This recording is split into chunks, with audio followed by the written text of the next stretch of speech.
السلام على الحسين.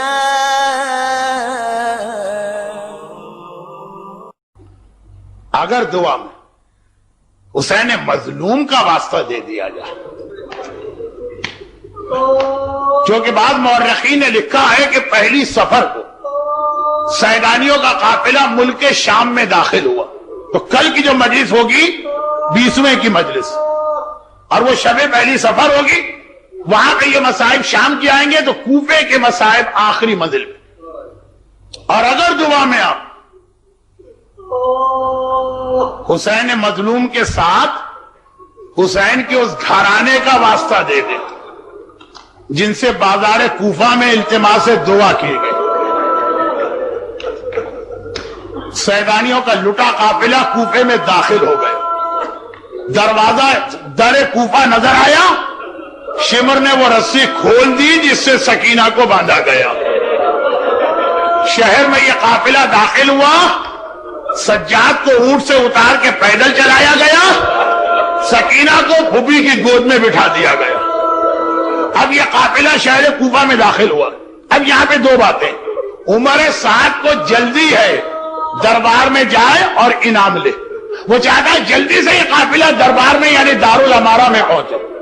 ابن زیاد کہتا ہے کہ رک جاؤ، ابھی میرے دربار میں نہ آنا، بازار کوفہ میں قافلہ روک دو. اور اس کی دو وجوہات، پہلی وجہ بتاتا ہے میرے دربار کی ڈیکوریشن اور سجاوٹ ابھی نامکمل، پہلے دربار سجے گا چاہے محمد کی نواسیاں جلتے سورج کے نیچے بے محمل و ہماری کی سواری میں بیٹھی. دیکھیے عزاداروں میں کہتا ہوں، یہ بات بھی میں سمجھ لیتا ہوں. اس کا دوسرا جملہ کہتا اور میں یہ بھی چاہتا ہوں کہ کوفے بھر کے سارے مرد اچھی طرح سے علی اور فاطمہ کی بیٹیوں کا تماشا دیکھیں. ایک لمحے میں ان کو لے کر آ گئے، میرا دل مطمئن نہیں ہوگا. اتنی دیر انہیں کھڑا کرو کہ ایک ایک کوفے والا علی اور فاطمہ کی بیٹیوں کو دیکھ لیں.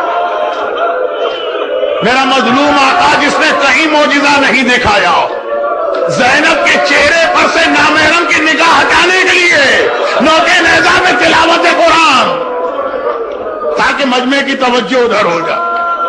لیکن جیسا کہ کل میں نے کہا، لیکن میرے مسائب بھی ایک دوسرے سے مربوط ہیں. شہر کوفہ میں اکا دکا کچھ صاحبان ایمان بھی تھے. مالک اشتر کی بیٹی سجاد سے بات کر رہی، وہ حبیب ابن مظاہر کی بیوہ شہزادی زینب کو پرسا دے رہی، مگر وہیں کہیں ایک ایسی ضعیف مومنہ بھی تھی جو مہینوں گھر سے باہر نہیں نکلی، اسے پتہ ہی نہیں کہ یہ کیا قیامت ہو گئی. حکم حاکم آیا، کل ہر عورت مکان کی چھت پہ بیٹھے تو وہ بھی آ کے بیٹھ گئی. اور جب یہ قافلہ حبیب ابن مظاہر کے مکان سے آگے بڑھ کر بازار میں رکا تو اس کی نگاہ پڑی، جو سواری بالکل میری چھت سے ملی ہوئی ہے، ایک ضعیف بی بی سفید بالوں سے چہرہ چھپائے ہیں، لیکن ان کی گود میں ایک عجیب سی بچی بیٹھی، کانوں پہ جمع بخون یہاں سے نظر آ رہا، رخسار پہ تماچوں کے نشان، اور سارا کرتا تازہ تازہ خون میں بھرا ہوا. مگر اس سے پہلے کہ ام حبیبہ سمجھے کہ یہ کیا واقعہ، بچی نے سر اٹھا کے کہا، پھوپھی اماں بہت پیاس لگ رہی ہے، کیا یہاں بھی پانی نہیں مل سکتا؟ زینب تو کیا جواب دے، اس مومنہ کا دل تڑپ اٹھا. اللہ اللہ، یہ بچی اتنی پیاسی ہے کہ جسم کے خون کا احساس نہیں، زخمی کانوں کا خیال نہیں. پانی، دوڑ کے گئی ٹھنڈا پانی لے کے آئی، ہاتھ بڑھا کے بچی کو پانی کا کوزہ دیا.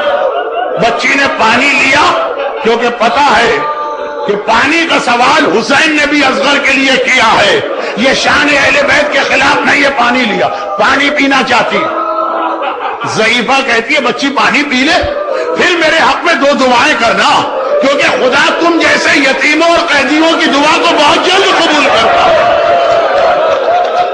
بچی بہت چھوٹی ہے مگر مشکل کشا کی پوتی ہے.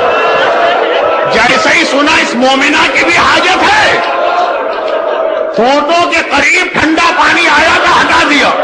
بتا تیری دعائیں کیا ہے؟ پہلے تیری دعا، پھر سکینہ اپنی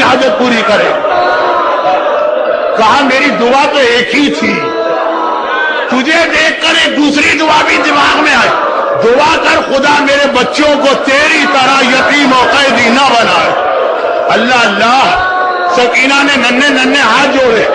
خدا بندہ میرے بابا کے کٹے سر کا واسطہ, میرے چچا عباس کے کٹے ہوئے بازوؤں کا واسطہ, جو یتیمی اور اسیری سکینہ پر آئی ہے, مومنہ کے بچے اس سے محفوظ رہے.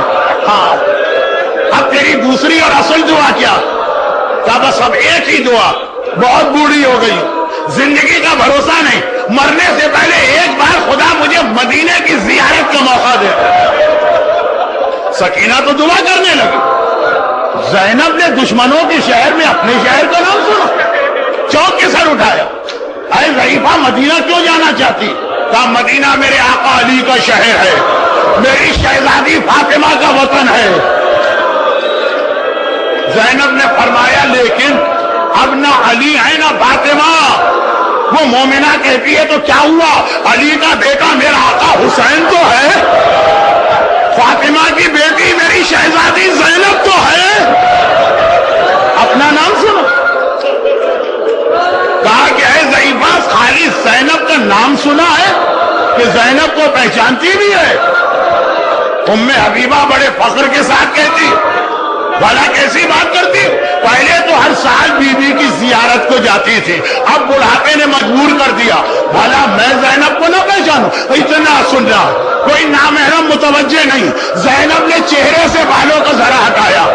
اے ام حبیبہ دیکھ کے پہچان, میں فاطمہ کی بیٹی زینب تیرے شہر میں آئی ہوں. بخاری ایک جملہ, مصائب ختم ایک جملہ. ام حبیبہ نے زینب کو دیکھا, تڑپ کے کہا شہزادی آپ کی چادر چھن گئی, آپ کے بازو میں رسی بن گئی. میرا آقا عباس کہاں چلا گیا؟ عباس کی بہن کے بازو میں رسی. ہائے میرا آقا عباس. السلام علی الحسین